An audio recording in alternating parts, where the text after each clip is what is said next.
আমি নওশাদ সিদ্দিকীর স্ত্রী এবং আমি আমার অধিকারের জন্য तेरा बाप यहाँ छोड़कर गया था कि तेरी माँ? আমাদের হয়তো রেজিস্ট্রি বিয়েটা হয়নি, কিন্তু তবুও আমরা শরীয়ত মতে অধিকারের জন্য লড়াই করছি। এর মধ্যে কেউ কোনো রকম মুসলিম ঘরের মেয়ে এবং এইভাবে নিজের অধিকার চেয়ে আইনের দ্বারস্থ হয়েছি এবং আমি আমার স্ত্রীর মর্যাদাটা আমি পেতে চাই। এইটুকুই আমার লড়াই। तेरा बाप यहाँ छोड़कर गया था कि तेरी माँ? কালকে হাতিশালা 6 লেন একজন দাঁড়িয়ে বলবে, পরশুদিন ঘটকপুরের মোড়ে একজন বলবে, পোলেরহাটে একজন বলবে, সোনপুর সবজি বাজারে আবার কেউ বলতে পারে, ভোজরাটে বলবে। সবার প্রশ্নকে উত্তর দিতে হবে। এটা হচ্ছে বালখিল্য মন্তব্য একটা। এর মধ্যে সম্পূর্ণ রাজনৈতিক উদ্দেশ্য প্রণীতভাবে মন্তব্য করছে, যাতে আমাকে বুমেরাং করে। এইসব মন্তব্যকে আমি পাত্তা দিই না। পৃথিবীর ইতিহাস দেখবেন, এই ধরনের যারা আগে বাড়তে চেয়েছে তাদেরকে বিভিন্নভাবে আটকানোর চেষ্টা হচ্ছে। সর্বশেষ অস্ত্র হচ্ছে মহিলাদের সম্পর্কে বা মহিলাদেরকে এগিয়ে দিয়ে এই ধরনের করা। এটা তৃণমূল কংগ্রেসের ঘৃণিত চক্রান্ত। এর জবাব ভাঙড়ের। আমি নওশাদ সিদ্দিকীর স্ত্রী এবং আমি আমার অধিকারের জন্য লড়াই করছি। বলবে, সবার প্রশ্নকে উত্তর দিতে হবে। এটা হচ্ছে বালখিল্য মন্তব্য একটা। আমাদের হয়তো রেজিস্ট্রি বিয়েটা হয়নি, কিন্তু তবুও আমরা শরীয়ত মতে বিবাহিত।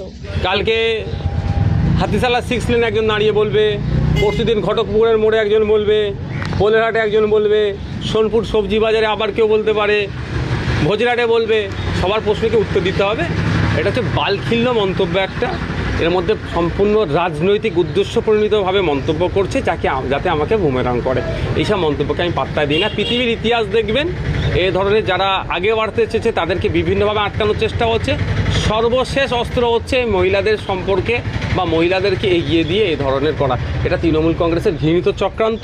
এর জবাব ভাঙড়ের তৃণমূলের নেতারাও আমাকে পার্সোনালি মেসেজ করেছে যে ভাইজান, তাদের সাথে আমার যথেষ্ট রাজনৈতিক লড়াই আছে, কিন্তু রাজনীতির বাইরে আমাদের একটা সমাজ ব্যবস্থা আছে। যে ভাইজান, এইটাকেও আমরা মেনে নিতে পারছি না। এত নোংরামি করছে, এটাকে আমরা মেনে নিতে পারছি না। তৃণমূল করে তারা, এবং প্রথম সারি তৃণমূল তারা। কতটা সত্যতা এই মিনেনমাই বিলকিসের সাথে আপনার? দেখুন, একটা কথা হচ্ছে, এলে আমার আইনি লড়াই চলছে তো। আর আপনাকে বলছি, আপনি যে নামটা নিচ্ছেন এটা সুপ্রিম কোর্টের কিন্তু বহির্ভূত কাজ হয়ে যাচ্ছে। আপনার নামে কিন্তু নোটিশ দিতে, উনি যদি চান আপনার নামে নোটিশ করতে পারেন, যে কেউ চাইলে আপনার নামে নোটিশ করতে পারেন। কারণ হচ্ছে এটা সংবিধান, সুপ্রিম কোর্টের গাইডলাইনের বাইরে। আমরা যখন এই ধরনের মামলা হয়, তার নামটা হাইড করে XXX বলে, ABC বলে। যেমন আপনাদের বলি, তিলোত্তমা কলকাতায় আরজি করের যে ঘটনা ঘটেছে, আমরা কিন্তু তার নাম নিয়েছি। তিলোত্তমা বলছে, কে অভয়া বলছে, বিভিন্ন নাম। তো এগুলোকে কথা বলি, এইসব নিয়ে আমি পাত্তা দিই না। ভাঙড়ের বাচ্চা থেকে বড়, ছেলে থেকে মেয়ে সবাই জানে, তৃণমূল থেকে শুরু করে যারা বিরোধী, আমার এক্সট্রিম বিরোধী, তারাও জানে যে নওশাদ সিদ্দিকী কোন মূল্যবোধের রাজনীতি করে। নওশাদ সিদ্দিকীর রাজনীতিতে যারা ভাঙড়েও তৃণমূল করে, একটা বলতে পারবে না তাদের বিরুদ্ধে এমন শব্দ আমি প্রয়োগ করিনি যে সেই তৃণমূলের বন্ধুরও ব্যক্তিগত আঘাত লাগবে।